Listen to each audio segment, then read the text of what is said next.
primarily, what were you going to start with? Well, we could start with, your childhood, growing up, and then I'm not sure exactly what year you were born, but You're not making a story about me, are you? it's a compilation of stories. Oh, So okay. what I'd like to do is get a bit about your background, and then take some portraits of you, and Some more? yeah, it'll be painless. But yeah, I'd like to. I've met with about 7 other veterans so far, and I have 6 more that I'm meeting with next Oh, week. okay. So it's an ongoing project, Oh, but okay. but yeah, I'd like to get a little bit of history about you, if that's all right. If you don't mind, just starting with your name and date of birth. Chester Sowinsky, Chet, April 28th, 1920. Perfect. I'll just put this here if I can. Okay.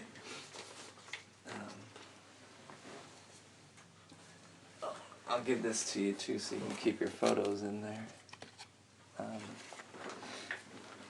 So if you don't mind, we can just get right into it. Okay, go ahead. You Yeah. So where did you grow up? in Milwaukee, Wisconsin. Okay. And tell me a little bit about your family and childhood growing up, and you have any siblings or? Oh, I'm one of 7. We had, my sister was the oldest, and we had 6 boys behind us. Okay. I was in the middle, kind of in the middle. If anything was going too slow, I made things exciting for him. I remember we lived in Milwaukee, one town. My dad had the home he had, and he had another one that he was renting out. And he had 2 homes, and he thought he wanted to be a businessman. He was no more a businessman than I am a baker, see? But that's what he wanted to do. So he traded these off and bought that, I can't say it's a damn saloon. It was a soft drink parlor at the time, because that was prohibition. And we moved, we're still in Milwaukee. But we had a beautiful home, and the one we had was fairly new, and like I said, and then we moved to that place in 1929. I was 9 years old then. And she started that thing, and like I say, he was not a businessman. It was Depression. All the neighbors came over every day to the bar. They weren't working. Nobody had a job. You couldn't beg, borrow, steal a job. And they'd play cards, and they'd order beer and say, Wally, put it on a book, And Wally put on a book. He had a book about 6 inches high, but no money. And in 1936, he lost his butt. He lost everything. I mean, the whole works. And if my mom had a couple $100 left, if he knew she had it, he would have spent that too. He was a good guy. He just gave it away. He just couldn't say no to somebody who needed it. So some guy came in for some reason he just came in from. He happened to he wanted to get a drink, so he came in, and he mentioned something about a house that he had that he wanted to sell, but he just rented the thing out to some people. It was just a few blocks from where we were. And my mom, from there on, my mom was the dealer. He said, well, she'd like to look at it. So he went over to these people, and he said, well, this is my cousin. I'd like to have you look at that. She'd like to look at the house. So I went through it. My mom made a deal on a land contract. You know what a land contract is? No, not really. If you make your payment, if you miss one payment, you could lose the whole thing all at one time. So he made the payment, and he carried the paper. And every month, my mom would give me the cash, and we go back. But going back to we got after this tavern, just before my dad closed up, before I lost it, his old foreman came back, and my dad was a sandblaster. Nobody wanted that job. You couldn't find a job, but nobody wanted that. He came in, he says, Wally, he says, you want your job back? He says, it's open. So when he closed the place up, he took off 1 week and he went back to work. So he got the job. Nobody worked there, but he got the job as a sandblaster. So he had a couple of bucks coming. So we moved out of the house, and we had to move. We didn't have anywhere to go. The people lived on the floor. We moved part of our stuff up. We slept up in the attic, and we happened to have a kitchen in the basement. We had a kitchen, so we lived for about 2 or 3 months that way until the people found another place. They were in. It was rough, but it worked out pretty well. Let's see what else we had to. As kids, I remember peddling papers. I was 10 years old, and I'd be standing on a corner trying to sell a paper. If I made 2 cents or 3 cents, I was happy. You know, and what we do is bring our money home, and we would put it on a table, and Mom would give us 10%. She needed the money. I remember she'd go to the butcher shop, and she'd get neck bones. She'd buy for a penny a pound. You know, and she'd make soup or something out of that. It was, we grew up poor. Poor. But we peddled papers. I'd peddle a morning paper before I'd go to school. I'd go to school, I'd peddle the papers, and then beside that, I'd sell on the corner until 6 o'clock, On a Saturday evening, after all of this, we would sit in theaters. We would have the Sunday paper in front of the theater as people come out. We'd go in there. After the first movie ended, we'd stay there, and we stayed until the place closed up at 12 o'clock. We get up at 4 o'clock in the morning. They had Mass at that time at 5 o'clock. We'd go to Mass, we'd always go to church. We went to church and cut to Mass. Then we'd come back, deliver our papers, then we had a corner in front of the church. And then we would, the papers sold, the Sunday paper sold for 10 cents. We got 2 cents out of every paper out of it. 20%. Now some of the kids who had a regular route, the manager would give them extra papers and they were selling them. They had to sell them. If they didn't sell them, they had to pay for them. When you delivered a paper, if the people didn't pay you, you had to pay for every paper. If they didn't pay you, you lost the money. You were out. They didn't take some of the people. Well, I paid you last week. They didn't pay you last week, So you lost a lot of money. But going back to some of these kids would have 4 or 5 papers left over.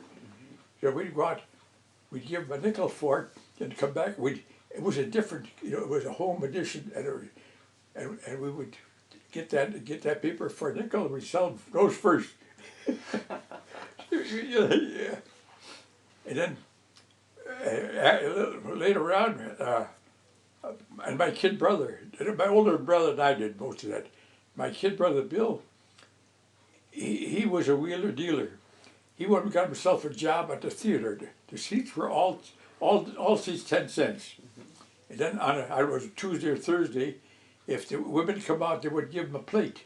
So you get yourself a whole big, complete plate that set up, and people did that. Well, Bill was collecting tickets, so we never paid for a movie.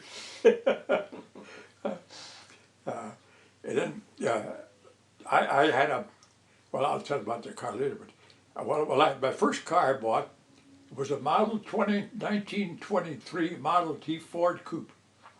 And I paid $4. $4, yeah. We had the guy 2 doors down.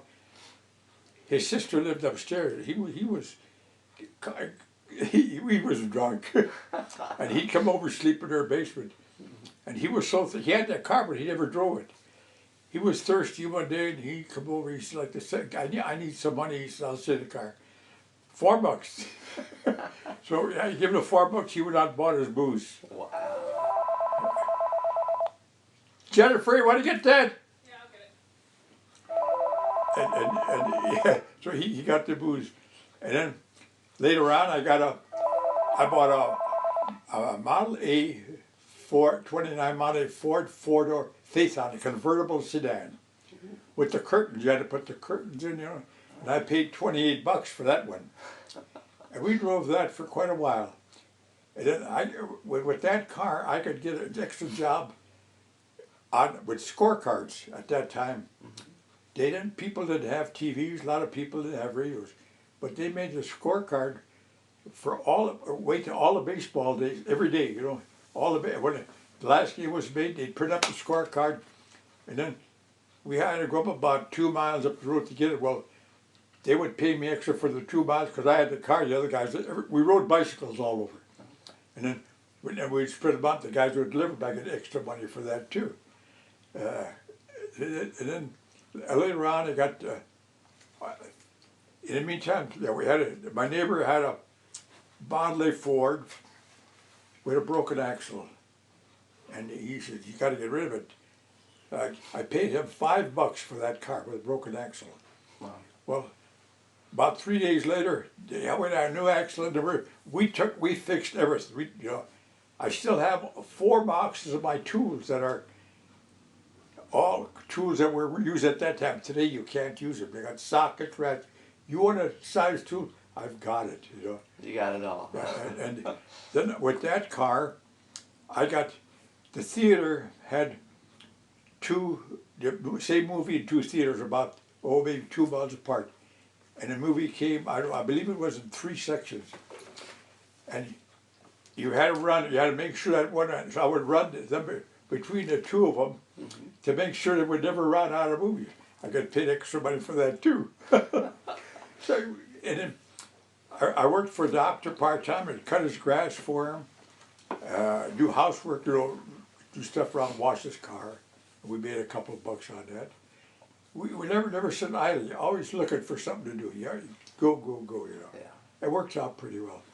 In fact, when I was going to high school, they used to call me half a grand butch because I would tell them I'm going to be an airline pilot. And at that time, airline pilots were getting $500 a month, and that was going to be my goal. Now, the reason that started is they had a show at the Milwaukee County Airport, air show, and they were passing out tickets. You put your name in, you pull out it.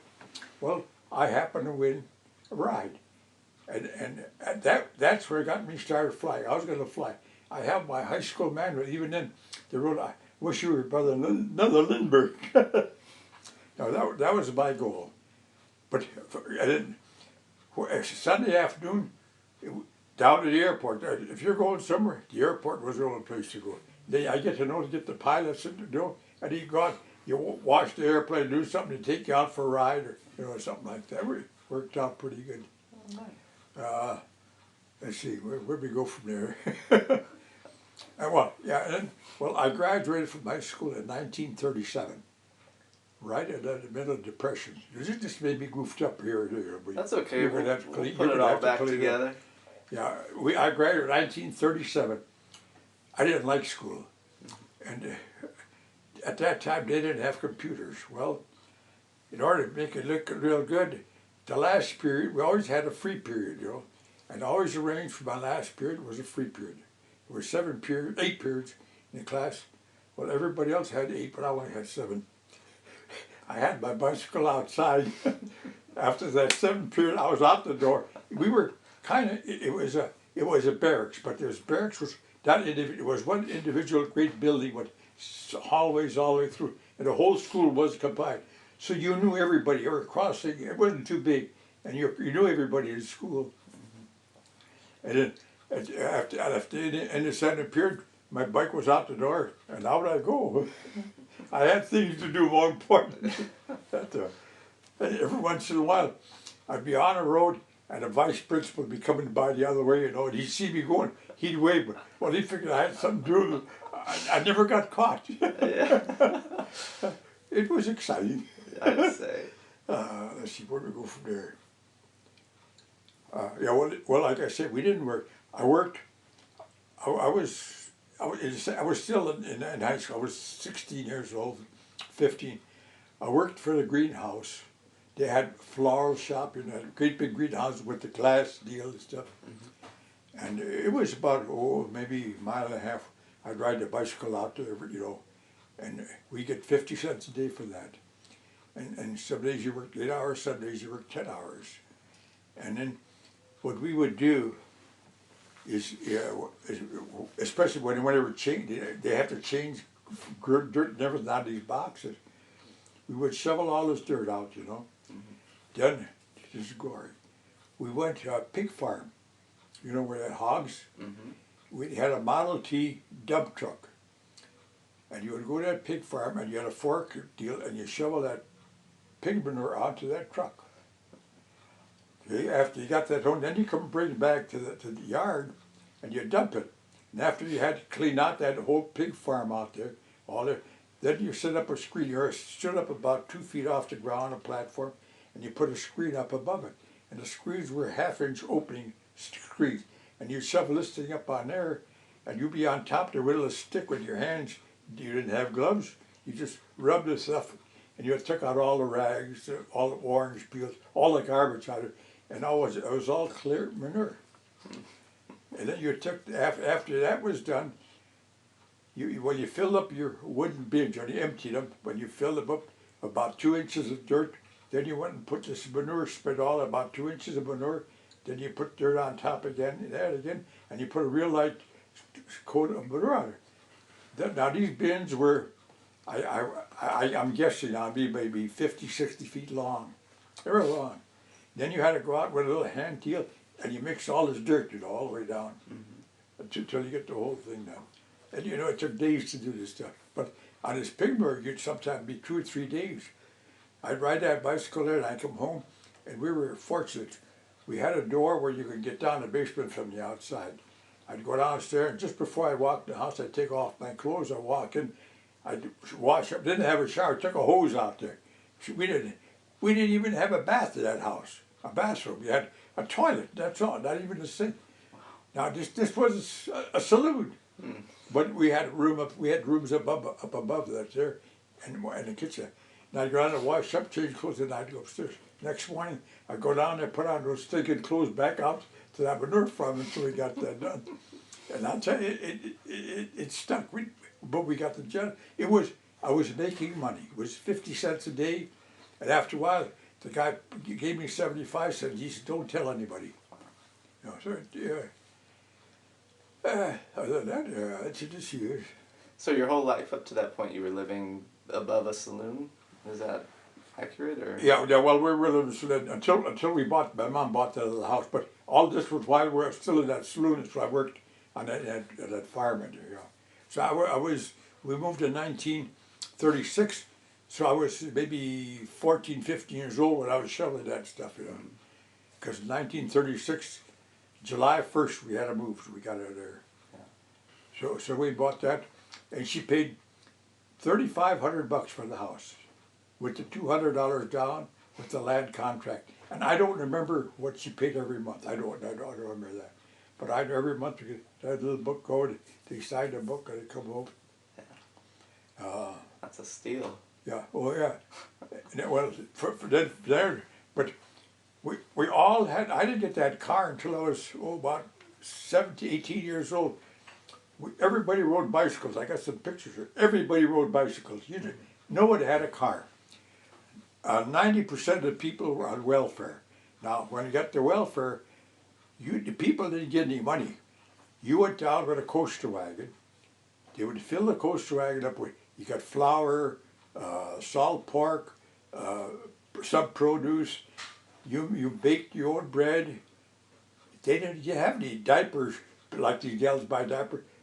You took the flour bag after it was empty, you made a diaper out of it, and that's what you used. Then when they're full, you just come out, you shake it out in a toilet bowl, and come out and put it in a pail, and you go out and wash them. And those all had, well, I didn't have to do that. But that, when then these people get the coaster wagon, and I had my Model A Ford convertible, I just got that, And then I would go in front of the place where the people buy, and if they would give me a quarter, I would haul that stuff home for them. Some people have pride, they don't want to go to coasters. So they put it in the car, and a lot of times, they didn't want everything, they had to lift the stuff behind, so I took it home. So we're always wheeling and dealing, my kid brother and I. And then for a while there, that was in about 30, just about the time we moved. I worked in a bicycle shop, and we did everything. I made new wheels up, straightened the wheels out, and anything on that bike, I did. And then they come around, with a brand new bike. In fact, I had the first one in Milwaukee. It was a balloon tire bike with a big tank in it. It had two-wheel brakes. You had a Model C brake in the back, and you just had a hand brake like they have today. Mm-hmm. And I paid, what was that for? I think it was $32 I paid for that bike. But I got it for the price because I was working there. I was the best one. I got pictures of it in there. Oh, great. Love to see it. Yeah, then I worked for a while until I got something else. Oh, then this guy's brother had a bicycle shop. His brother was going to start an office up in Racine, a bicycle shop, and he wanted me to go over there. No way was I. I was just a kid. I was going to go move out of the house So I stayed there. Yeah, let's see.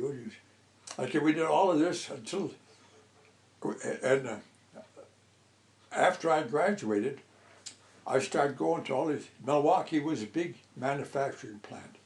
You had Harness Figure, you had Harley Davidson, you had Chain Belt, you had the Heil Company, you had a lot of them. Ellis Chalmers. It was all industrial, and they didn't have anything like you got a resume. You went in eye to eye. You went in, and I do every day. All these guys knew me by my first name, but they couldn't. They'd have a job. Carney Trucker would hire somebody if he had a micrometer. I didn't have a micrometer. I got two of them now, but I didn't have any then. So you couldn't get a job. And finally, and I was looking for an apprenticeship, and finally, I got it. Was in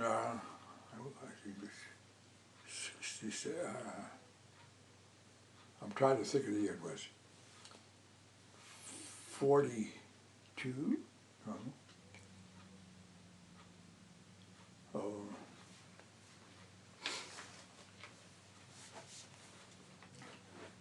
But anyway, I'd go every day, and so I did this for until 1940. I never got that 40. Yeah, I have a 1099 for that. They had an opening in a foundry. That's all they had, and anything open, I figured when the doors open, I'm going. I took that job in a foundry. I was just a kid, and that paid 50 cents an hour. And I have my 1099 from 1941. Yeah, 1941. Wow. I paid $1,250. I'll show it to you. It's in the book. And I got that in. And the war broke out, and it was in December, and I'm working it. I'm thinking about this war, and I'm thinking about this job, and pilot was still in my head. I didn't know. I never even thought of how you're ever going to get to do that. You couldn't just go pick the thing up and get a ride. So I thought, the hell with this. I'm not going to be doing this the rest of my life. I'm going to get out. So one Wednesday, I took off. I told my foreman, I gotta go down. I got a business deal. I got to go take off that afternoon. So I went down. They had it wasn't the city hall. It was the front of the federal building. They had the Army, the Navy, and the Marine Corps. And then I was going to go to the Navy. I went to the Navy office. If I sign up, can I get the aviation parts? Well, no, you got to get some tests made. If you pass, but that was good enough. Marine Corps, I looked at that. I'm not going that. So I went to the Army office, the guy says, sure. Well, he lied like hell. So I was up, he says, when do you want to go? I says, Monday. So I didn't say anything at home. I didn't say anything at work. Friday, I told my foreman, I'm gone, I won't be here. And I went home. I told my mom, and I had a girlfriend. The girlfriend lived right next door. And I told her, boy, they had a fit, both of them. Oh, comes Monday morning, I was on that train, I was off to Fortune. So, and I didn't go to college, because like I said, I hated school. I was too busy with my hands. And it was June of 42. June of 42 is when you enlisted in the Air Corps. Yeah. and I got up real fast. I got moved up real quick. They put me in with aircraft gunnery, and I got promoted pretty fast. And all the pilots, I could get that. I was pretty close with the pilots that were flying. And they said, "Why don't you sign and get up for that?" And I said, "Well, you know, I was supposed to have a college education. I can't do it." And one of the guys says, "Chet," he says, "there's a way we can do it." So he got me an application somewhere to put it in. And I put the thing in, and I had to take a bunch of written tests, a mental test, psychology test for doctors and stuff. And I was accepted. And off I go to, and I got the flying part. So, and then I went through primary, through basic, through advanced. I graduated twin engine. I got my commercial license for pilot. I still have it there. And then, well, I flew through the war, and then after the war, I thought, well, after flying through all this crap that you don't know when you're coming, it's not like you think it is. You wear a uniform. It isn't that kind of a job. That's a pilot job. It's a hard job. You know, you got weather and you got people and you got everything else. I said, this is what I want to do. So the war coming on the end, I was in a ferry command. That was the best job. I flew anything, anywhere, wherever they wanted to go. I packed my bag, and we were married. We got married a day. No, we married on a Monday. On the Thanksgiving Day, we went overseas. But I packed my bag, and I packed it for a full week. Because we didn't know if we were coming back tomorrow. You'd be for one day, or you may be gone for a month. You ferry your airplane from here to there, and you didn't know what you were going to fly when you got there. You flew that to somewhere else, and then if you didn't have anything, then you came right back home. So it was the best job I ever had. Do you mind me asking what planes you did fly? Oh, yeah, for the C-47, C-46, C-45, B-17. Yeah, we flew L5. I flew L5 across the country with that one. You know, L5 just two-seater. Single engine. That was a nice trip. That was a fun trip we had. Did you have a favorite plane? Oh, I think the 17 or the C-47 was the nicest airplane ever. It was a pilot's airplane. Yeah. It's one of these where you set it up, you put your feet on the pedals, and just real sit back. And when he gets there, it picks on his shoulder and say, "Hey, wake up, we're here." You're the DC-3. Wow.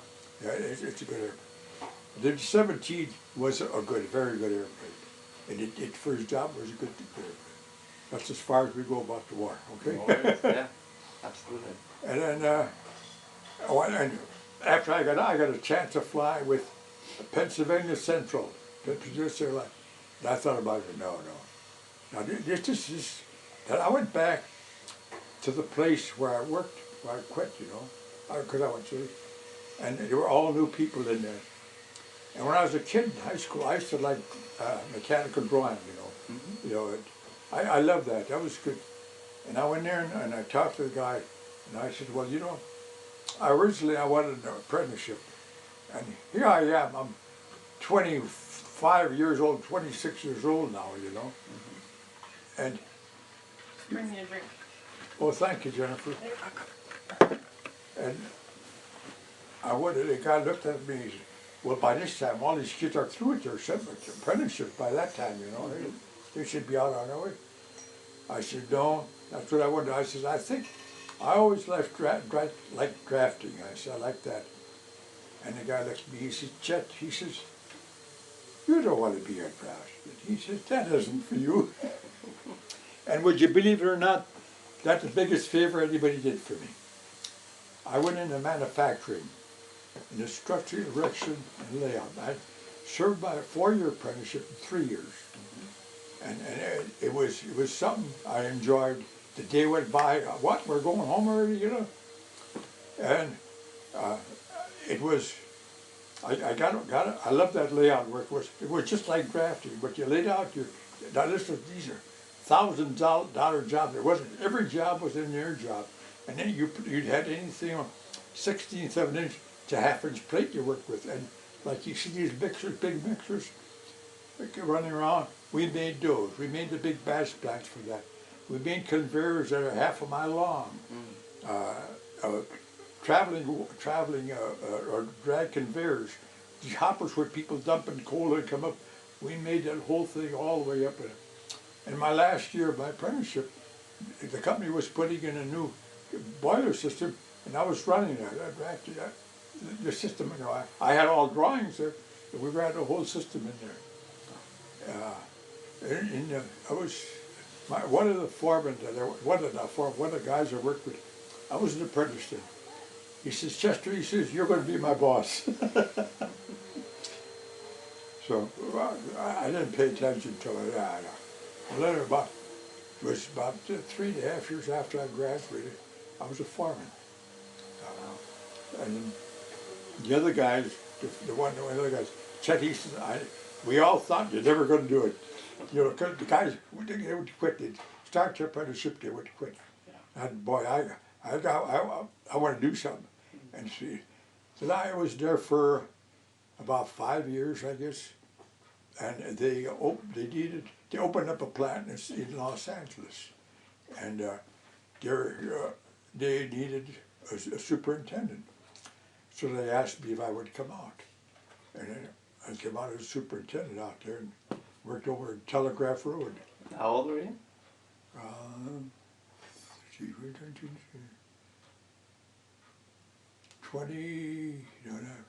About 29 years old.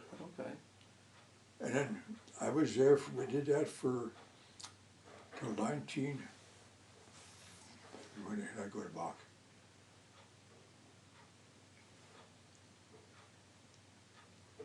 I forget when I moved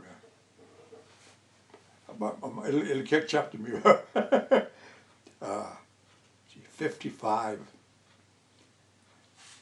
Yeah, in 1955, we moved to California, and then I was there till 70, 71, and there's one company back in Milwaukee. It was a big company. In fact, well, I'll get to there. This guy worked on me for at least a half year. I did a call 10 times a week. You know, well, Chet, we want you to come out and all this, you know. So finally, he gave me a deal I couldn't turn down. I went back as a vice president. Wow. And then I ran the whole company. He says, now, here it is. He says, you do it. He says, you do whatever you want to do. Buy whatever you have to. All of what you do is tell me what you do, and that's all. And he turned me loose. Well, the place was all goofed up. First thing I got rid of all that old crappy machinery they had there. It was their antique stuff. I said, let's get something fat. He said, go ahead and do it. I spent a lot of money. We got new machines, new shears, new punches, new punch presses, new saws, everything, new pest brakes, everything. And within 6 months, we doubled our production with the same amount of people we had before, by just changing equipment. And then I stayed there, and we were there for, a little over 2 years. And I'd come home. I was born and raised in Milwaukee. And my wife was born in Minnesota, but she was my neighbor girl. I didn't have a chance to go running around. And she'd be sitting home crying. I'd come home for lunch because it was just maybe half a mile away with the plant. And she'd be crying. What's the matter, kid? She said, I want to go home.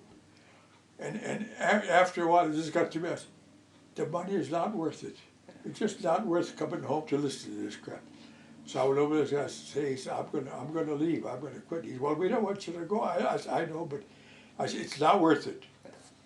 So he said, well, Chet, in case you're looking for a new job, he says, why don't God give you a resume? He says, let the people know that you just didn't get quit or fired or something like that. I got a copy there too. So we left, and I came by myself, and my wife. While I was there, I bought a house, and it was a brand new.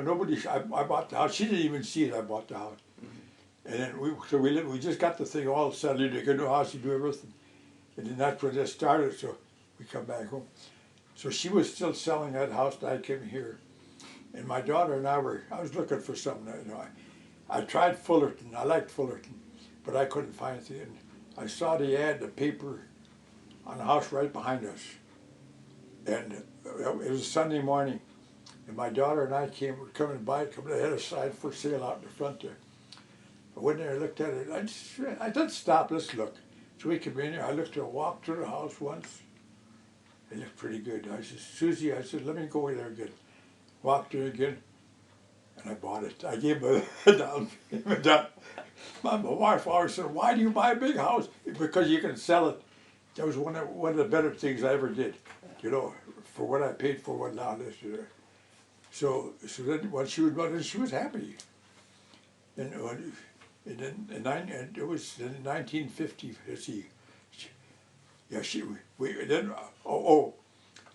When I came back, I got a job with the city of Fullerton as a superintendent of maintenance, you know, and I stayed there for a while, and then the company that I quit for back in Milwaukee. Down, I did the job as a vice president. I had a job up there. It was about 5 or 6 years later since I left the original company, Rexnord Chain Belt, you know. One Sunday morning, I was reading the paper. Somebody knocked on the door. You know, and my old boss from the company back here in Los Angeles. When I quit here, I went back to Milwaukee, and he said, "Chet," he said, "we want you to come back." He had a big problem. He was, you know, I knocked the guy. He was wearing left shoes on the right foot, you know. Yeah. and it was 6 months later they asked him to retire. And I stayed there until 1982, and they sold the division out there. In fact, they closed the division, went back to California was too expensive for them. They moved back. So I sold all the equipment in there. And some of the equipment I bought when the first time I moved in there, I bought that equipment brand new. I got more money for it 20 years later than I did when I paid it when we started. No way.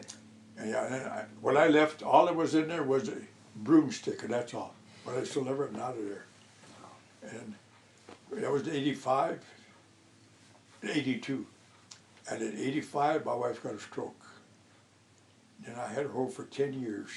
Then I took care of myself. Then in 96, January 1st, 96, I had to get a new hip put in. And I had to put her in a home. I couldn't do it. And she was in a home for 5 years before she died. So that's... Sorry. It was interesting. Yeah. And children? Well, we had two. My son, my daughter. Well, my son died here. He was only 60 years old when he died. He had cancer in his esophagus. But my other brothers, we had 7 kids. My sister was a librarian, not a teacher's assistant. My older brother, he worked in the shop, and he was kind of a mechanic. He was doing mechanical work, assembly work, and stuff like that. And I wound up as a vice president. I didn't go to college. I was supposed to have a college education for flying. I didn't have that. Then my kid brother behind me worked for a Hile company. He never even graduated from high school. He was a superintendent at Hile company in Milwaukee. And then the one about half of that, he was going to be a teacher. That he was superintendent, not a superintendent. He was a supervisor for one of the Sears paint store department stores. And then the other kid was a priest, and my youngest brother was a pharmacist. So we're all firstborn Americans, and that's pretty good. Now, what is your family heritage? Were your parents born in? No, they're foreign born. Where'd they come from? From Poland. Okay. They didn't know each other back there. They met here in Wisconsin. Okay. They're foreign born. But we're first generation American. Great. So we did. I think we did pretty well. Yeah. I bet the winters were pretty cold up there, huh? Well, it gets cold, and you talk about snow. I know what snow is. Yes, yes, I know what snow is. And you can have it. I don't want it. You don't miss it being out here. No. Then even along the way, after the war, you couldn't buy a car. You know, I bought an old '37 Studebaker. And every time you made a left turn, the rear right door open. You couldn't buy anything else stuff. And I got that. Then I bought a 1942 Ford 6 from the Army when I was still back in see what I hear? No, that was back in Milwaukee. I bought that. It was Ford 6, and we had to go up to Fort Shed. It was about 200 miles away, and we never even saw the car. I looked at the car. The engine is saying on the side.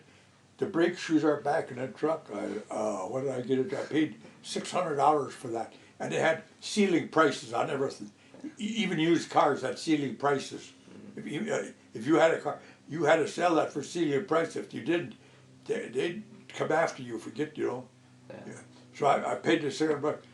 So I took that car home, and I got all the tools. I did all I could. Then I had a friend of mine who was a mechanic. We rebuilt that whole car. We rebuilt the engine, brand new brakes. Everything was just like new.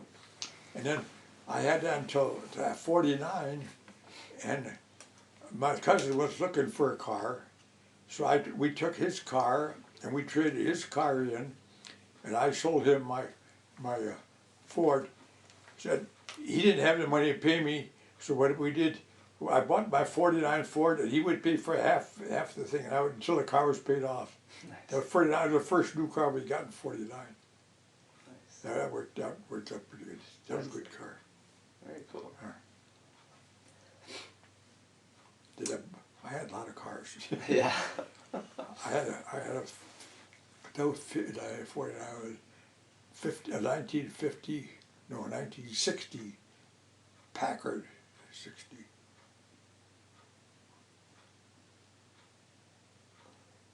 You know, it was a 50 Packard. If you know, it could have been because I bought that '49 Ford. Anyway, I had that Ford for about 3-4 years. I wanted a Packard so bad I could taste it. Biggest mistake I made. After getting it? Yeah. Well, I paid $3,200 for it, brand new. Mm-hmm. Yeah, but beautiful car, best riding car. That car rode better than ones you got today. The only trouble is, you sat in a gas gauge, you go, I goofed it up because right about that time, they come out with that Royal Triton oil. You know, they just changed from the old Royal Triton, which was supposed to be, a clean oil. Well, I couldn't keep oil in that Packard. I didn't have very few miles. The oil would go just like gasoline would go. It was burnt oil. And I couldn't get rid of it. My kid brother, the priest was in the process. He was looking for a new car at the time. And he had a 37 Pontiac. Well, I took his Pontiac, and we traded his Packard off so he could, just to get rid of it. Mm-hmm. So and I had that car, that Pontiac, just a couple of months, and the guy in the shop that worked with, he said, I like that. So I sold that to him. But Yeah. But like I said, my wife got a stroke, and 10 years she was, it was a rough deal. Yeah. But I couldn't put her out. Sure, it was hard. Yeah. Yeah. Did you do any flying after? Oh yeah, I had my own airplane for 10 years. Oh yeah. Out of Fullerton, yeah. Oh, wow. What kind of plane was it? Cessna. I'm thinking about when I'm flying in the military. 172, Skyhawk. There's a 4-plate. You don't put 4 people in an airplane. No, got 4 seats though. You got to go by weight. Yeah. Yeah. And that would I could carry full load 600 pounds. So we had 3 big guys, Yeah. Better keep it. But we kept it down. I did that for 10 years though. Yeah. And then I sold it because when my wife got the stroke, I couldn't have the airplane. You can't have the airplane do the car. I would, after she got a little better, I'd set her up at 9 o'clock in a chair in her back of the kitchen there. We had the TV on, everything she had, and I'd go to the airport, but I had to be home by noon. 3 hours, you don't fly fast. You don't go and get in and go. You don't do that. It isn't though. So I had to sell it. And then the first guy that looked at it was an Australian. He bought it. I flew it to Santa Paula. They took it apart and put it in a crate and shipped it off to Australia. No way. Yeah. And I got $500 more for it than what I paid for it. Seems to be a trend. Yeah. Well, everything was coming up at the time. So, How fast would that fly? well, you flew about 120 miles an hour. Yeah. Depends on your wind. Sometimes you only fly 90 miles an hour too, if you had a good headwind, So would you just kind of cruise the? Oh no, we'd go all over. We'd go to not Las Vegas, but the other one for the old people there, for lunch. Over in Reno? no, not really. It's north of Las Vegas. Oh. I got it all the time, but I'm starting to lose it. Starting to lose stuff. Bullhead, right above, they had an airport in Bullhead City, and then you go across the river and you're over in that gambling town there. It was. I went there and we just had, like I said, I'm starting to forget things. But Bullhead is where we landed. Oh, fun. Yeah, then we'd go all over though. We go down a brown field just right on the base of Mexico, and we go for lunch up there.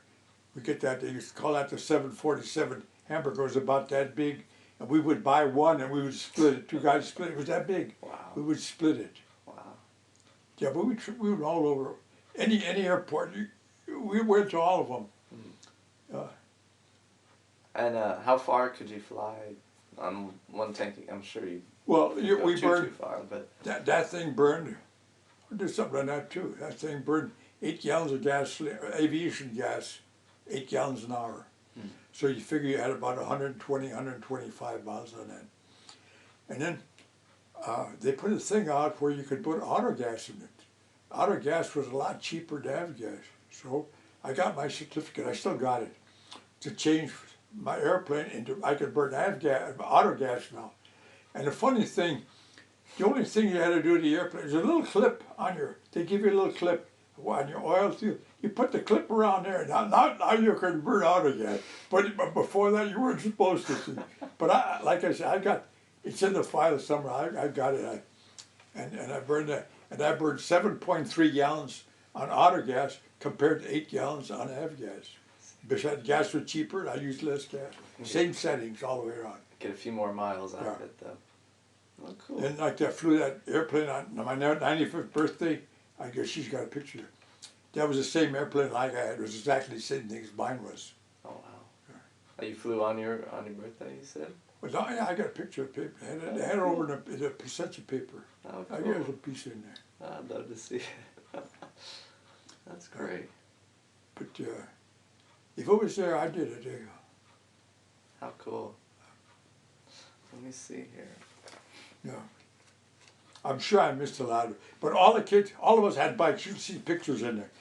Nobody had, if you were going on welfare and you had a car, you took the license plate off your car and you turned it in. You couldn't drive that car, And it was, so, if they were on welfare, if they needed clothes, they would get a little slip. Say you needed a new pair of shoes, they'd give you a little slip. You go to one store, you go and they give you the shoes that they had for your size. That the same with your pants or shirt or whatever. You go there, and everybody who was on welfare had the same kind of jacket. You look what they're wearing, you knew they were on welfare or not. Wow. And you said there were 7 of you. Six brothers and sisters. Yeah. And did you guys all have to sort of... Oh, I'll tell you what, not only were we brother and sister, but we were friends. Good. Down, way down. Good. Did you guys all share rooms growing up? And Went home. yeah. Yeah, you know, people today have my own room. Yeah. Yeah, what do you mean your own room? We had a bedroom. Probably was 9 by 12, maybe 9 by 12. You had 2 double beds in there. You had 2 kids in there, 2 kids in there, and one of them was up in the attic. No, it was, and you didn't have doors on. You just had curtains on it because if you put a door on it, you couldn't get in and out. Oh, oh, and then when we were growing up, our kids, socks. Mom would put up a great big drawer of socks. You need socks. Everybody took them out of there. Underwear, you took them out of there. You know? Yeah. It came all out of the same place. Now, were they all working growing up as well, helping out? No. The 2 youngest ones, the 3 youngest, they did anything. My brother Bill was just younger than I was. He would not turn ever back in. He would keep his share up of, but I did, and my older brother. He more was working. We ran around here, but he had a job got a job at a foundry, and he was shoving pattern makers. He was shoveling the stand all stuff, and he was working, and he and Mom had that was none of my business. We never worried about that. You did what you did. Everybody did their own thing. But the youngest ones, the last 3, they had a pretty good deal going. Lucky. Well, great.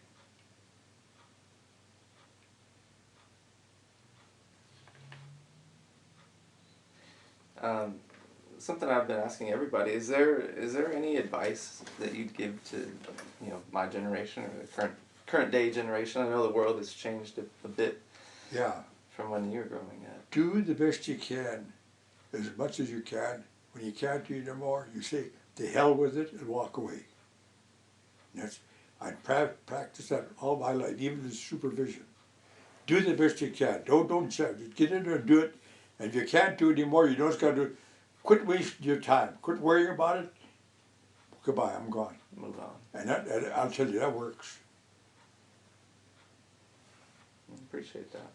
I still practice it with it. Something down at senior center, something like that. I just said, I can't do it anymore. I'm not going to worry about it. They go, forget about it. If they want you, then they'll come back and get it. Yeah. Right. And then my dad always says, look, he says, you're getting paid for 8 hours a day, he says, and you give that man 8 hours a day, he says, not 7.5. Because a lot of times, like when I was a foreman, the guy, they'd punch, it started at 7 o'clock, they'd come in at 1 minute to 7, punch in, go over in the bathroom, sit in the bathroom for 15 minutes, Now they're getting paid, so you're down in the bathroom. And then they come on. And I even threatened to take the doors off the bathroom. When I was, you had to do something to wake them up. Yeah. And that's a fight with the unions. I'm not a union man. I think a union is the worst thing I ever put on. I don't know if you belong or not. I don't care. Yeah. I think the union is ruining this country. Their unions are running this country. Yeah. And it's wrong. But they're getting people, Trump may not be the best guy, but at least he woke everybody up and say, these guys are getting paid. What I don't understand, you get one of these congressmen, senators, everyone is here. They get a job, I don't know what they get paid, but they get paid $50,000 a year. They're not worried about it. They spend 10, 12, 50, 20, 60, $100,000 to get that $50,000 a year job. They don't worry about it. They're worried about all the perks they're going to collect from all these other companies that are buying. And every one of these guys is bought. And what Trump proved, and they don't deny it, but they don't want him in there because if he gets in there, it's going to be gone. But they won't let him in there. Now I don't know whether he'd make a good guy or not, but right now, if what's his other guys who run Cruz is running around, I wouldn't vote for him, and if Clinton, sure as hell I wouldn't vote for him.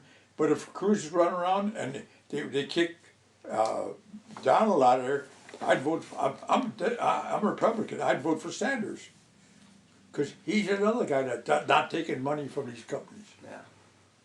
I look for people to be fair. They should be fair. think so. But my brother said a lot of people that he do. They always told me, you know, my brother Chet was the best guy we ever worked for. Yeah. Good. Well, I worked. I started from the bottom. I know what it is. So you can appreciate. yeah. But I like my like even most people would say I don't. When I was working with my ass, I liked it. You know, you come in 7 o'clock. Wow, it's lunchtime already. Oh, whoa, whoa, you know. It was one of those jobs. And every job is different. It is like repetitive. Everyone is different, you know. And some days sometimes took a week. We used to make the templates, the paper templates, cardboard, eighth inch. It's regular template paper. And if you get it squared around, you'd have to. Now then you're talking about a lot of money when you're talking 3/8 plate that you're going to bend or something like that. And you got to lay this thing on to make a template. You cut it out on a big sheet. Some of them are half of this room, and they lay that out on steel, and they cut that according to your template, and they bend and punch according to your template where you made. It was responsible, but I like that. That's cool. Whenever you school trigger, I never took triggers in high school, but I did trigger all my life. I got all my tools in the garage. Yeah. I didn't even have for trick book. We have a book where instead of drawing your angles and stuff, I look up in the book. Smoley's is the name of the book, and you put the dimensions in there, and they tell you your answer. You don't have to draw it out; just get your answer right there. I can show you the book too, but it's just a bunch of numbers. That's all it is. Yeah. Very cool. Well, did you want to talk about any of this stuff at all? Or? Well, you will look at it. You got. Yeah. Oh yeah, She put out the hats I had. See, I was in the Army Air Corps. I was in the Air Force. See, This you was. got two. Yeah, one is the blue is the Air Force, and the other one is the Army Air Corps. The green one is the Army Air Corps. The one on the left.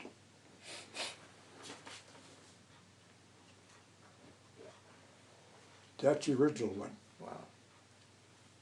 This They're is the one both- you used to wear. Yeah, I used to wear that. I still got my uniform too. Do you? Yeah. Would it be something that we could do for the pictures? I'd rather not. Okay. I'd rather Okay. Yeah. Yeah, that's okay. not. Now that one, that's one you took, but the other one there is the one on my 95th birthday I flew the airplane. It's on the second page.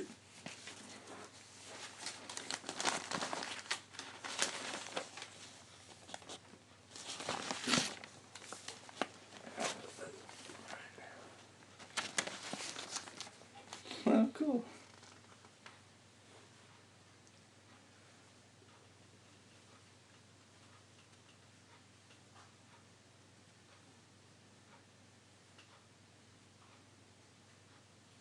You could have that if you wanted. Yeah, you sure? Yeah, I got another one. You got multiple Yeah, copies? I got some. Oh, that'd be great.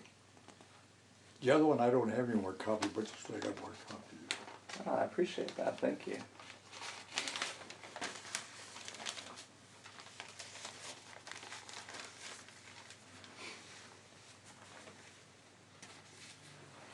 And then these are pictures here, or? Yeah. Well, yeah, well, you know that one there. Yeah, there's. Is it okay to look through? Yeah, yeah, go ahead. I can bring it over here. Wait, just slide the whole table in here. The whole table? Yeah. All right. Let me get this. We can't do any damage. All right, pick it up. It's caught on that leg there. Yeah. The last time I knocked my hip out, I tripped over that wire on that thing. Oh yeah? And, There we go. well, I can see beside you. Oh, here. This was taken to Fullerton Airport here in, I know a year or something. But we had a party at the Fullerton Airport. I wore my old uniform. You can have that if you want it. I got more of those. Here's my little old Model A coupe, my 29 Ford coupe. Got a rumble seat there. And I was 19. And all the kids fought for that rumble seat, you know. Yeah. We didn't have safety belts then. It's a nice looking car. Yeah. And we had a Fullerton Airport bums. I was a treasurer. We rented, before the airport was knocked down, they had a motel right over on a Commonwealth and the street right across, I forget the name of that street, right up by the corner. And they had a motel with 6 units. Well, we rented 2 units. You know, whatever it is, a bedroom, regular one room, deal with a bath, you know. But then we had them take the wall out, and we rented both units. And then we would pay every month. I don't remember what we paid, but all of us guys chipped up. We paid $15 a piece for you guys. And I have about 20 to 30 people that we had, and we paid rent. And we had a bunk in there. We had radio in there. We had TV in there. We had a microwave in there. If some guy didn't want to go home at night, he had the bunk to lay down to go to sleep, close the door. You walk out the door and you're on the airport. And that we had a Fullerton bum. I have a jacket with that emblem on it yet. And the reason I got this is some guys, they wearing a bum, but they wanted to that emblem so bad. I have all of the material where they get the color from the loose stuff, and I let them print that for they wanted a jacket. We had red jackets, they bought black ones, so they spent a hell of a lot of money for nothing. This one here is the one we went to Alaska with. Well, I didn't tell you about that one. Oh, you did? We flew to Alaska. He was gonna. His friend, he just got on the airplane. His general, he bought the. He and his friend would go to Alaska every year. He was a doctor. At one time, he and his brother owned the ambulance service in Orange County. And but for some reason, his brother says he didn't want to go. And this is not the guy. And so this guy was going to go by himself. Well, and he was talking to me. He says, Chet, he said, how about you coming along? So we went. We had another guy. We put him in the back seat. And we went up there. We took this guy to help kind of pay for the flight. So we get up there. We're way up into Fort Nelson. And we landed and stayed for a day. And they got up in the morning, and this guy didn't look good, you know. So we took off. We get up to 9,000 feet. He was like this. I come back. We landed. I did all the flying. I come back, landed down there, and we stayed there. The next morning, we get up. This guy's still in the back. So we stayed there for 3 days. And so we went over and took him down to a doctor down there. And the guy gave him some, I don't know, Tylenol or something like that. This guy was sick, so I packed this bit in. It took us 3 days to get there, that far, because we'd stop. So I turned that old airplane around. We got up early in the morning, I packed him in that car. We flew the thing home. We got him home. He didn't even know where he was. I tried to take him to the emergency. He wouldn't go. I packed him in my car. I took him home, and I got his wife. I says, Rose, I said, we got to get this guy to the hospital. He's sick. And he said, no, I don't want to go. Well, they took him to the hospital, and his kidney stopped working. And he was sick. Another day, and he would have been dead. So we kind of saved this guy's life. Wow. So And he was grateful for ever since, yeah. Yeah, that's a Piper down here. Wow, that's a nice plane. Yeah, it is, yeah. I got pictures of mine back in there too somewhere. This is my wife and my daughter when she was a kid. This is a house in Fullerton.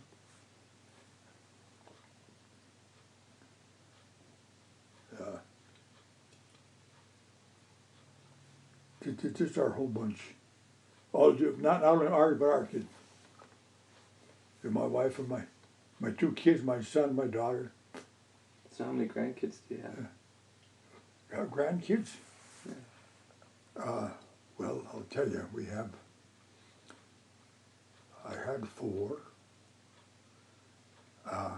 Well, One of them is dead. I have a daughter, and I have 3 granddaughters, and I don't want this written. No. I know who they are, but I don't know them. It's their own deal. They lived in Hesperia, and then when my wife had that stroke, I'd pack her in a car, we were going to see her. We'd meet them in a restaurant. They'd go home, we'd come home. And we never had an argument, nothing. If they needed something, I'd help them out. Never asked her for anything back. But she just never, even after, she has a business in Hesperia. Her sister lives in Costa Mesa. They drive down. They never stopped over here. They just stopped, even for 5 minutes. So I said, yes, I have one granddaughter. And this is taken out the beach. Nice. This lamp is still somewhere around. My daughter's got that. There you get a little light on. Get this out of her way. See, there's my daughter. And, I raised mink also. Say that again? I had raised mink. Oh, yeah. My daughter's got the mink one. We had a roast mink, and I was in partnership with another guy. And while I was in service, I had that before, but in service I had, and my mink would always die, but his never died, you know. But what we have, my wife we had a scarf, but Susie has it. It's just like new. Yeah. And my daughter would have on her little jacket, she had a little piece of fur here, and our cuffs, she had a little piece of mink. You know. And we raised them, we killed them, we fed them, we shoot the horses to feed them. You rose them for the fur? Yeah, well, we'd buy horses that were over the hill, you know. Yeah. So we'd go out and get a horse cheap, come up, and we had a 100 foot, 100 wide, and it was about 1,000 feet long. A lot of, we'd set up a deal between 2 trees, with a block and tackle. We'd march the horse up there, and you hook them up, bring them up, and you skin it, and put a trailer underneath them, and you cut them open, and get all the stuff in there. Then we would get down, the pig farm was a couple doors away, we'd hang them down to the pig farm, clean all, the dogs and eat all that. And we chopped them up, chopped the grip. We had a freezer food for the mink. And for breeding time, you had to be really careful. You had choppers, you would have gloves, because they bite you, they go right through. You have to wear a glove real thick where they couldn't go through. Mm. Yeah, I did a lot of funny things.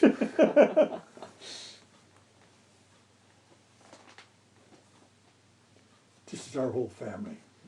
Great. When we were young.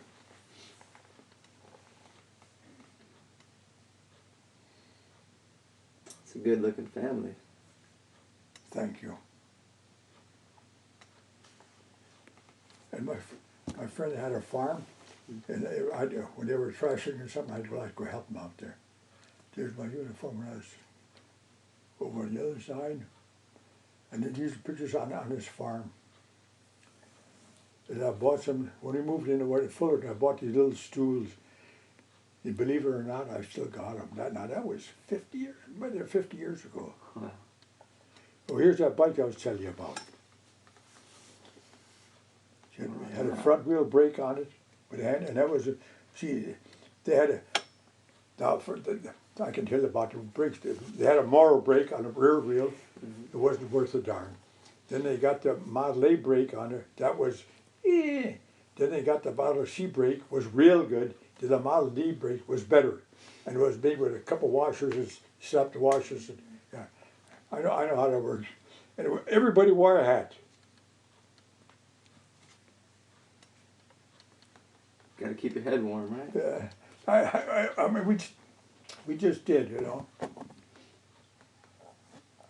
That's my wife and me. My brother's wife. Is that the house?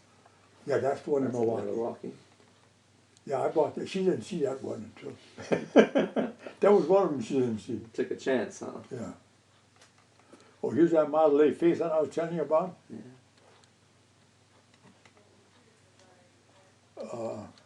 Here's my 1936 Ford. here's that Army car I bought, and there's my face on it. You know, that convertible sedan. Oh yeah. Soft top. Yeah. And when you put it with it, you put curtains up in there, you know. Mm-hmm. They don't make them like that. Yeah, yeah. See, I was a Ford that was my 36 Ford. On that 36 Ford, got a story on that one too. The neighbor I bought that car from for $5 with an axle, he was World War I vet, and then he had something. He was hurting from the war, and one day he come up, he says, "Hey Chet," he says, "you know," and he bought that car new. He says, "You know," he says, "I'm gonna have some trouble," he says, and he says, if something happens to me," he says, "will you buy my car?" I says, "Yeah." I says, "if you don't want," and he says, "Well," he says, "do you think $300 is too much?" He says, "I'm not going to achieve it now." So he died, and 2 days after he died, his wife come over and she says, "Chet," she says, "the people want that car so bad." He says, "Do you want to take it?" She says, "I'm tired of it." So I bought that for $300. And it was only 3 years old at the time. That was a good car. That's the one I had until I had it went into service. It's a good looking car. Now these we printed ourselves. We used to get the biofilm. We buy the developer, buy the developer, buy the three thing. Fixer. Yeah, yeah. And you rinse it in water, we hang them. And we even printed cuties out on to make it look different. But we made our own box. Your printing box. Oh, yeah. With light made out of wood down in the basement. Wow, you had your own dark room going. Yeah. How cool. I like the borders on these. Yeah. Well, you know how we did that, which you just clip that thing all the way around. Oh, cool. Now, there's a bunch of our guys all year. We had a gang. I'll tell you, we wouldn't call it gang, just a bunch, but they were all good kids. You know, didn't have any. We didn't have any drinking, anything boozing. I don't remember any one of them smoking. Mm-hmm. We'd go hunting. Even the girls used to go hunting with us. You know, they had their own gun. Just my brother and me, and we had sweaters with him. The girls decided, well, we were a group of kids. They thought we ought to have a club. Okay, let's buy some jackets. Some people to wear. So we argued over what we were going to buy and what. And the girls decided we were going to be in marigolds. Okay, so we had sweaters made with their marigolds. Oh, that's cool. That's my sister. And my brother as well. I had this gal was my girlfriend one time. And I went out with her one day and opened up a pack, and she had a pack of cigarettes in her. That was the last time I ever saw her after. Didn't want I was a any knucklehead. I was a knucklehead. Even when I was a kid, I was a knucklehead.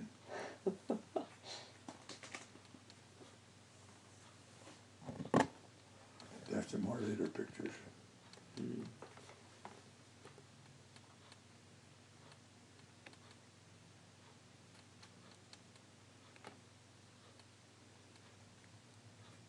And this is on my daughter's wedding.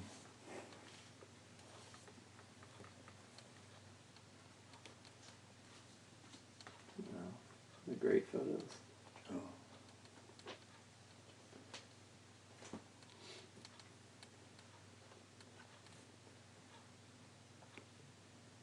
Was the wedding out here in California? No, yeah, that was here now. Yeah, my daughter was just little. She was 9 years old when we moved down there. Mm. This is a company I worked for. This was this in California. And here's another sign that we had outside the door. What are those airplanes? Yeah. I don't remember where that was taken. Mm.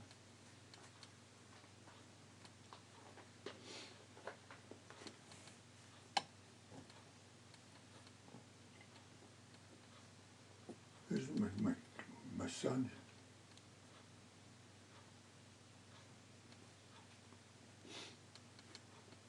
They're just strangers, you know, you look at them.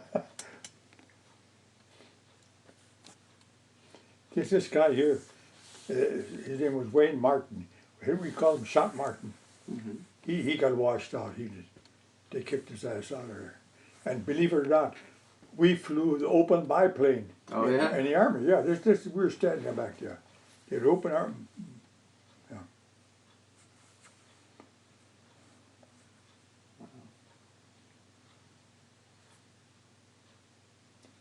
This is the AOP area I belonged to for many, many years. Aircraft Owners and Pilots Association. Yeah, I was a cadet when I was doing surveying. What's going on in this building? Well, you were just J3. We had to, when I got in the service for the flying, before we started the big one, we flew the Piper Cub. Mm-hmm. They let us fly for 10 hours in the Piper Cub. Mm-hmm. When they were looking for if you can handle it or not, you know. Yeah. And so they were. That was our instructor. That was up in Superior, Wisconsin. Okay. This was over in Arizona, and let's see, Thunderbird Field, Thunderbird 2. There was Thunderbird 1 and 2. We had Thunderbird 2 field.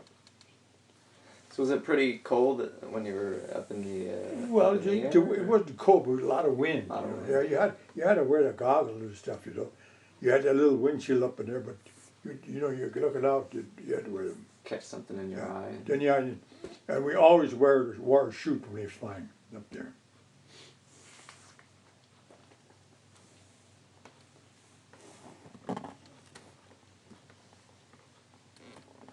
Now this is the one I showed you before. Was taken over here in Fullerton.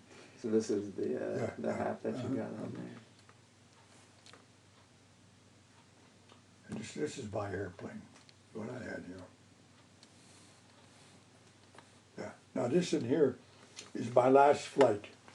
We were flying it over to Santa Paula. Mm-hmm. That's where they took it apart and put it in a crate and shipped it. So I flew it up there.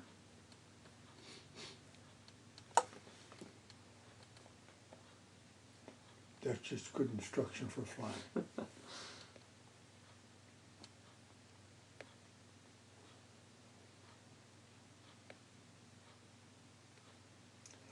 I have a bank account with the same numbers I have on my airplane. By coincidence? Yeah. That's funny. They were going to change it one time. I don't know, just leave it, leave it, leave it, leave it. Don't do Good it. luck.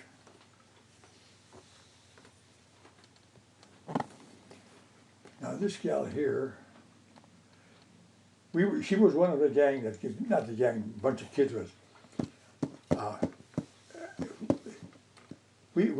She got married right after I went in the service, Uh-huh. and I haven't seen her for over 50 years. But my sister used to go with her sister. They were friends, and one time, and her husband died. She married her brother's best friend. Well, he died, and she was sitting by herself. And one day, when my wife we just put her in the hospital. My sister said, "Well, why don't you go out? You're living by yourself. Why don't you go over and see Chet?" So she came out to visit me once, and come out the second time, the third time, and the third time she stayed. Well, she was living with her son and her daughter-in-law. Her daughter-in-law was not the nicest person. Yeah. And they were moving to Tennessee. They were living in Wisconsin. They were moving to Tennessee. And she didn't want to go to Tennessee, and she didn't know what to do. So my sister said, "Go over and see Chet." And she did. And my wife knew her just because my wife was one of the kids in our gang too. Mm-hmm. So we don't know where to tell her we're going to have, Irene's going to come out here, and I'm going to have her live with us. I got a big house empty by myself to live. And she was here for a long time. And she got bad, so I couldn't help her. Yeah. You know, she'd walk and she'd faint. Oh. You'd wake up and she'd faint. She'd walk through her house. She's falling down. I catch her up. I just couldn't do it anymore. That's all. Then we took her down. Her daughter lived in San Diego. Her daughter says, "Well, we'll take her home and we'll take care of her." She took her home. She was there about 2 or 3 days. She put her in a dying home. I call these places dying places. You know, your old age living deals, or what they call retirement homes. Yeah. Those are dying places. That's what I call them. And she was there till she died. Now here's that airplane that we flew. That's what we're went to Alaska.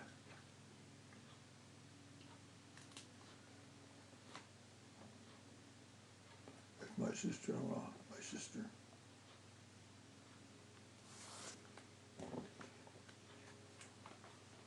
Jennifer put all this together for me. That's very nice. I was still a working man over there.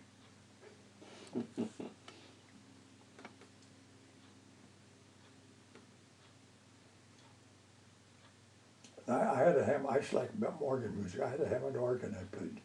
Oh yeah? Yeah, well, regular church organ, big one. I don't know if I got any pictures in here yet or not. But I had to get rid of it. I can't. These fingers don't work. They don't open. They got this. And that was a deal on that organ too. You know, I paid $3,600 for that. And when I couldn't play anymore, we had this thing in the living room. We took a big one, two tiers, and you had foot pedals, everything on it. And I tried to donate it to somebody. I couldn't sell it. Nobody wanted it. Really? So Jennifer says, crap, I says, why don't we put it on eBay or something like that, whatever they put on. Yeah. She put it on Saturday and Sunday. I sold it for, I got $2,000. It's funny how things work Yeah, nowadays. I know, I got it, I'll get it one this summer, but I don't know where. I had that picture at Oregon. And this was on my 90th birthday. What we did, we took half of the Brea Senior Center for lunch, for dinner. We took them over to the hometown buffet when they were still here, you know. I wish we had half of them. This is all from people from a lot of them are gone, a lot of them are still around. Oh, what a nice way to spend it. Yeah, all the neighbors and stuff, yeah.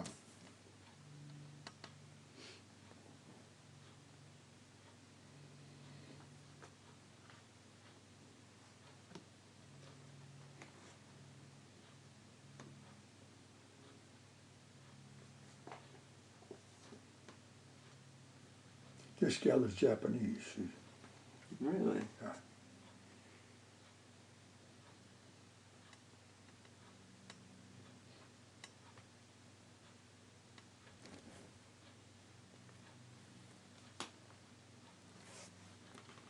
Looks like fun. Yeah, we had a lot of people there. The priest came over, my dentist came over. Yeah. I just went and saw my dentist today. Oh. These guys, she's Japanese, he's not. He was a teacher. But they have a kid that's born handicapped, and the kid is 36 years old. He only weighs 60 pounds. He's just completely handicapped. Oh. And she turns him over. These guys never had a vacation because when the kid was born, every dad take care of her since. Taking care of them.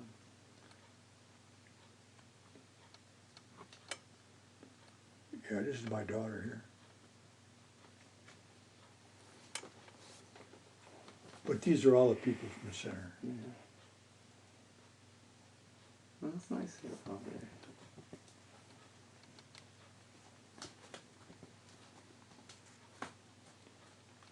Yeah, Jennifer made this book up. She did a beautiful job. Yeah, that's something special.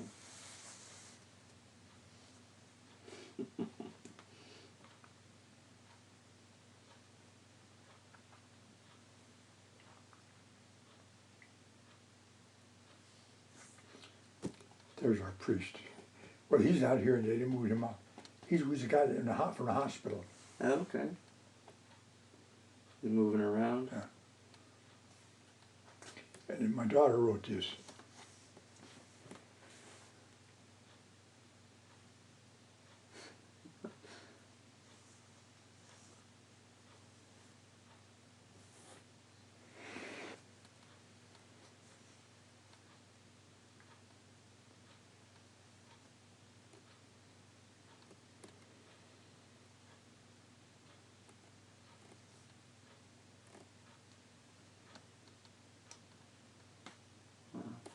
Not special. Yeah. That's the Fullerton Airport bums. How many of you guys were in the group? Well, we had between 20 and 30, you know, it would change. Some guys would come, we get new ones come in. Mm-hmm. And here's when we first originally started the thing. Oh, cool. That's a cool shot. So the airport's no longer... Well, the airport's here, but the building that they had is all knocked down. Yeah. So everybody had their own plane there, or? Yeah, well, they had, some did, but all of them flew. Okay. Yeah. This is when I graduated from high school. Nice. So back then they would they hand color the photo? I don't know. This is all the stuff I was telling you about that I got.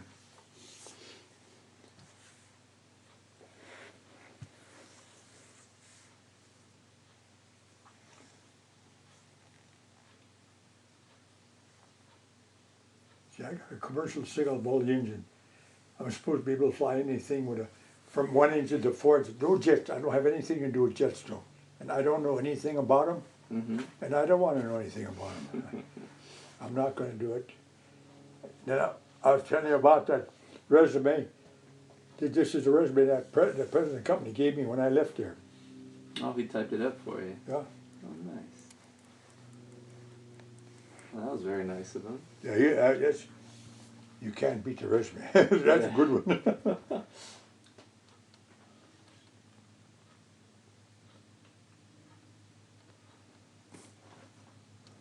I don't know what that stuff is.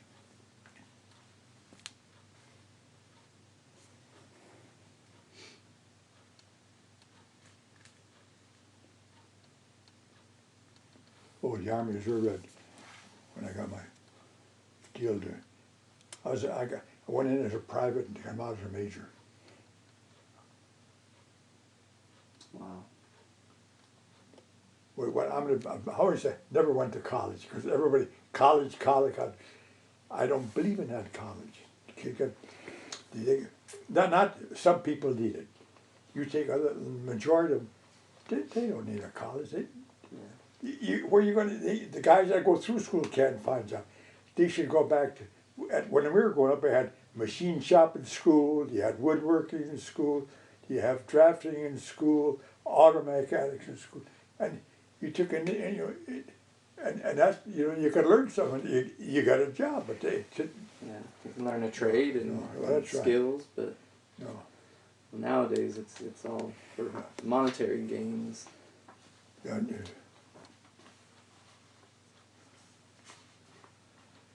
I don't know where that.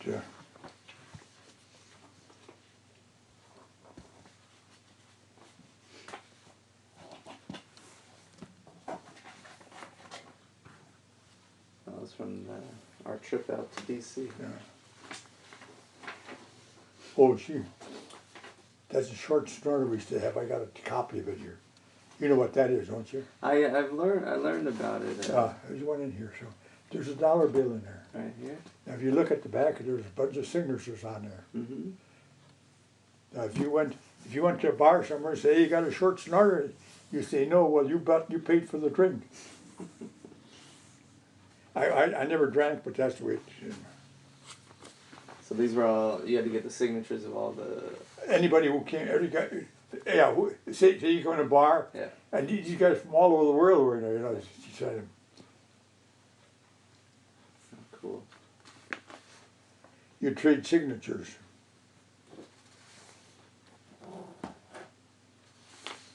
That's the checklist of a B-17. Oh, wow. And you look at that every time before you take off, and any time just before you land, you go through that. Is it the same on the, same on back? Or? So they're both different. One is for takeoff, one is for landing. Oh, okay, gotcha. Pilot and co-pilot.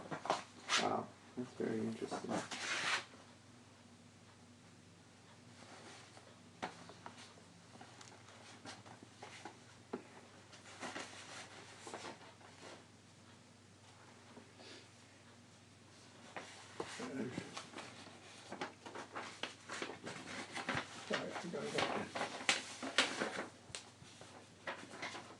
That's in case you got shot down. What you should do. But going to show you that 1099. I know it's in here for $1,250.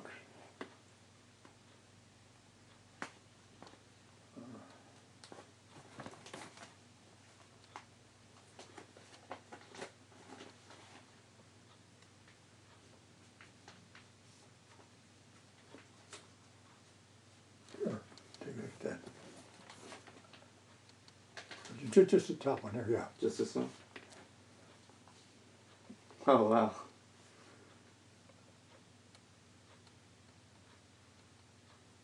That's pretty simple. Yeah. Well, my driver's license is in there too. My first driver's license. Oh, yeah. Yeah, I'll show you.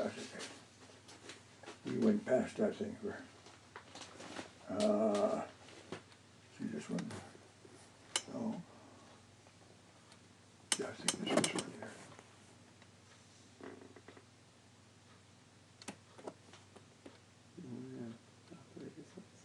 Is that it? It says operator's license. Yeah, that's my driver's license. I was 17 there. I paid $25 for that. And no picture on it. No picture, no drive test, no test. Walked in, gave him $25, I got my license. Really? There was no road test, huh? No written test either? I think that's what they're doing at this California DMV See now, my too. partnership deal, that finished that.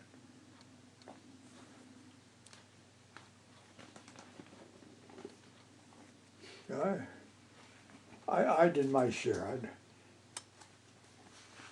Yeah, we haven't put that away yet. The girls do that. Was that your first time out in D.C.? On the Yeah, I know. I've never been there, but I've flown over it many times. Yeah. I was there. Yes, I was there. No, I wasn't there. You know, we drove through it one time. We were going up from somewhere, and we hitched a ride. This was after we retired. We hitched a ride with the Air Force. We got a job with the Marines, and we landed somewhere. But that isn't where we wanted to go. So we rented a car and drove up to Maine, and then we flew to Europe on civilians. It's not a military airport. Yeah. You know, we're all retired guys. Yeah. Great. And that's the story. Now, if you have any questions, I didn't tell you all because I forget. You can't think of everything. No, absolutely not. But I do appreciate you sharing everything with me. You want to put these back in there too?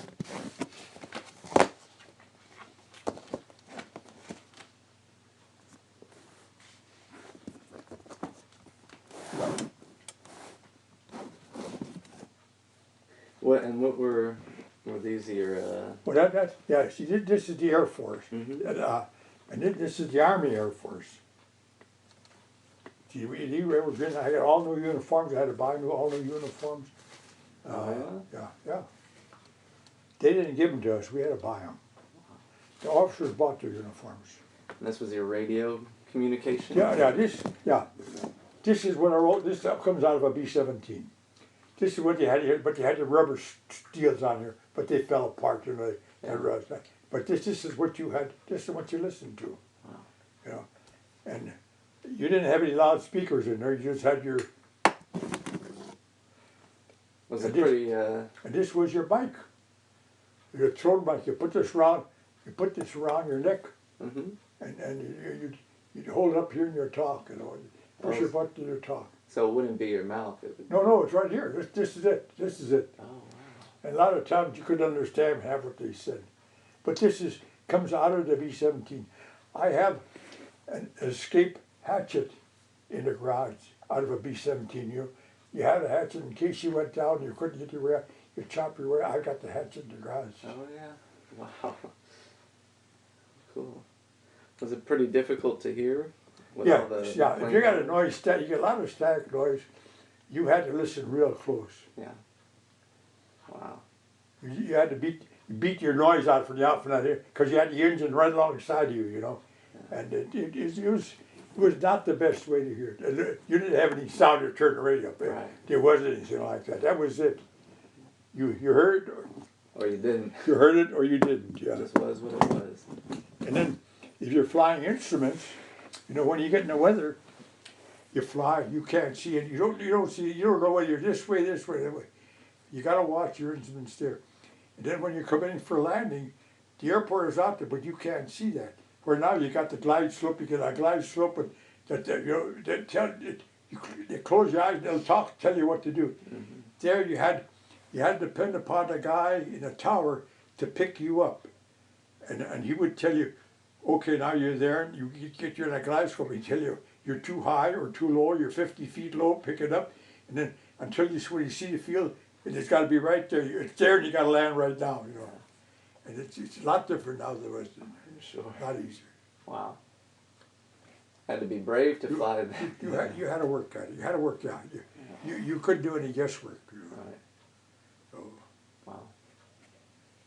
I appreciate that. but like I said, I learned a lot. I went in as a kid. I come out as a man. You know. I bet. And it changed my thought of the job. I had the goal, you know. Mm-hmm. Okay, now I met my goal when I got those wings. Okay, now but I thought this is what I wanted, but this wasn't what I wanted. But you know, but I enjoyed what I was doing, and that's what I wanted to do. Yeah. And and then I said, this is not for a married guy with a kid, though. Yeah. And I jumped to this other one. Like I say, it was older than the rest of the kids were, but I got what I wanted, and that's the best thing I ever did. Yeah, you got your goal. I'm not. No, it was in my. It became. When I took that apprenticeship, I never dreamed of going where to get what I did. I did. I did it because I like that kind of a work, you know. Yeah. And that's a plant man. There's a big company. They had companies all over. And the division managers would come by my bench. I had a bench, 4 foot, 10 foot, all steel, you know, because he had a lot of big stuff. And he would come way up. I was sitting way back against the wall, and the guys were up in front of me all over, and there was a path to go down maybe 100 feet away from me. And the division manager would come by. Every time he'd come by, he'd always come back and see me, you know. Yeah. And he said, Chet, what are you going to do when you get through with your apprenticeship? I said, Clarence, I said, I want your job. We had a big company. We called everybody by the first name. It was never Mr., it was by the first name. And all the top people knew. We had 200 people in that shop, but they knew everybody. They knew everyone. But it was a pleasant place to work for, you know. Great. And the president would come through, hi Bill, you know, and Yeah. he'd come over and talk to you. Yeah. It was good. It was good company. Great. Well, my older brother worked for the same thing. Like I said, he was a different division, you know. Yeah. I wanted to build things, you know. When we'd get our flat plate and then angles, when that thing went out, we'd get a flat car, we'd build. You had something going to do something for somebody in the world. All of this equipment they got at Huntington Beach, you know, where they got all this water coming in for the electric power, cooling, all of that stuff in the water is stuff that we made. It was we made that in Milwaukee. We made all that equipment. So I knew all about that. I worked on probably some of my equipment, the stuff I worked on is up to, I don't know. Wow. I bet it is. They built stuff to last back then. Oh yeah, well yeah. Well, you had to, because that stuff just cost a lot of money, you know. I'm sure. Maybe you have $500,000 worth of some jobs, you know, one job. Yeah. And like I said, conveyors. We had drag conveyors, elevator conveyors, like a bucket conveyors. You know, you got a bucket come up, you made those conveyors up there, you know, all kinds of stuff. Wow. And every job was different. It was good. Wow. Now they outsource everything overseas nowadays. Yeah. Like they get the computer out, you know. They don't even use a pen. Just you know, Wow. I've seen a lot of change in your oh life. yeah. I couldn't do the work they do today because it's entirely different, you know. Yeah. And I'm not a computer man. I got that thing there, you know, but Yeah. I got my VCR. I got on that thing there. If the thing goes off online, I got that thing home. So I go back to my old deal. I got my antenna up there. Yeah. I switch over, and I got my two controls right here. and I switch over from one control to the other one. The hell with them. I got Yeah. 2, 4, 5, 7. And all the basics, right? I got them, man. And it's reliable. I got an old record player, the disc records. I got a bunch of them down there. I play Oh, that in there. They'll play on top there? Yeah, there's a B-17 up on top at the clock. Oh, cool. Oh, cool. Excellent. Thank you so much for Oh, you're welcome, man. sharing your story Oh. with me. Would you mind if we spend a little time? I'll take some portraits of you. And, Yeah, where do you want to do that? well, we can do some here. Do you mind if I use the restroom real quick? You want to go restroom? Yeah, I'll tell you. if it's okay. Go right out the first door to the left as you go out. All right. I'll put that back.